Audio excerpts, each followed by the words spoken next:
औज़ु बिल्लाहि मिनश्शैतानिर्रजीम बिस्मिल्लाहिर्रहमानिर्रहीम अल्लाहुम्मा सल्लि अला मुहम्मद व आले मुहम्मद। अस्सलामु अलैकुम। आज की हमारी जो वीडियो है वो इस टॉपिक पर मुश्तमिल है कि क़यामत वाले दिन हज़ूर पाक सल्लल्लाहु अलैहि वसल्लम की सिफारिश और उनकी शफ़ाअत का सबसे ज़्यादा मुस्तहिक शख्स कौन है। आज हम इस शख्स के बारे में जानेंगे जो हज़ूर के सबसे ज़्यादा करीब और उनकी सिफारिश का मुस्तहिक होगा।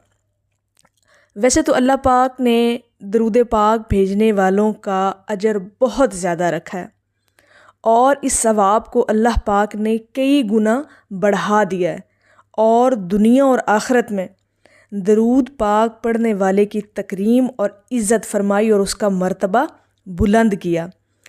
लिहाजा जो आप सल्लल्लाहु अलैहि वसल्लम की शफ़ाअत और उनकी सिफारिश हासिल करना चाहता है क़यामत के दिन, और हम में से कौन सा ऐसा मुसलमान और मोमिन होगा जो ये नहीं चाहेगा कि क़यामत वाले दिन वो हुज़ूर के साए में हो। तो जो आप सल्लल्लाहु अलैहि वसल्लम की शफ़ाअत हासिल करना चाहता हो वो आप सल्लल्लाहु अलैहि वसल्लम पर कसरत से दरूद भेजे, क्योंकि आखिरत में नबी करीम सल्लल्लाहु अलैहि वसल्लम शफ़ाअत का सबसे बड़ा हकदार वो होगा जो दुनिया में आप सल्लल्लाहु अलैहि वसल्लम पर कसरत से दरूद भेजता होगा। यहाँ पे गौर फरमाइएगा, असल पॉइंट हमारा यहाँ पे है।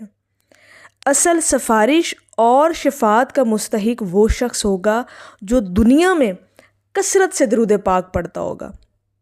जिसने हजूर का कुर्ब लेना है क़यामत वाले दिन, वो दुनिया में रहते हुए कसरत से दरूद पाक को अपना मामूल बना ले। सही मुस्लिम में हदीस मुबारक है जिसमें हजूर पाक सल्लल्लाहु अलैहि वसल्लम ने फरमाया, जब तुम मुअज्जिन की आवाज़ सुनो तो उसके कलमात को दोहराओ, फिर मुझ पर दरूद भेजो, क्योंकि जो मुझ पर एक मरतबा दरूद भेजता है अल्लाह उस पर 10 रहमतें नाजिल फरमाता है। फिर अल्लाह से मेरे लिए वसीले का सवाल करो।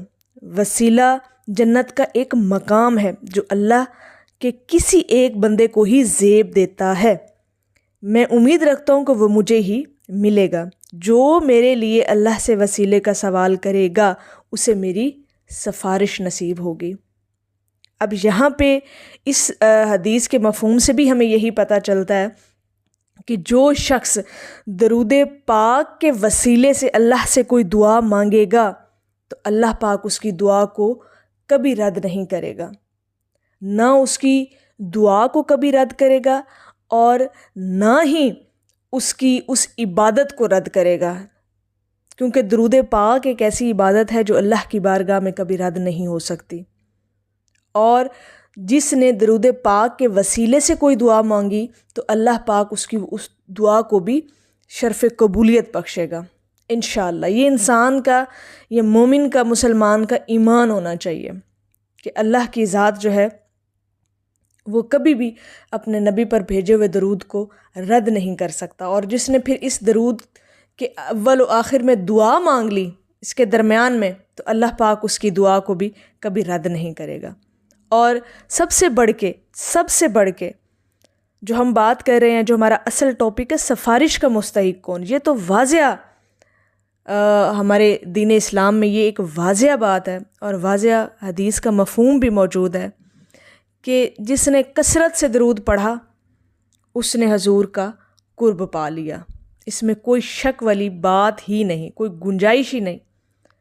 आप अपने हजूर अलैहिस्सलातु वस्सलाम की सिफारिश और उनकी शफ़ाअत हासिल करना चाहते हैं तो दरूद पाक को आज से ही अपनी ज़िंदगी का मामूल और हिस्सा बना लें। अल्लाह पाक आप पर अपना करम और फ़ज़ल फ़रमाएगा इंशाअल्लाह, क़यामत वाले दिन भी और दुनिया में भी और आखिरत में भी। मेरी अल्लाह रब्बुल इज़्ज़त की बारगाह में दुआ है कि अल्लाह पाक आपको और मुझे अपने नबी अलैहिस्सलातु वस्सलाम पर कसरत से दरूद पाक पढ़ने की तौफ़ीक़ अता फ़रमाए। आमीन या रब्बुल आलमीन। अस्सलामु अलैकुम व रहमतुल्लाहि व बरकातुहू।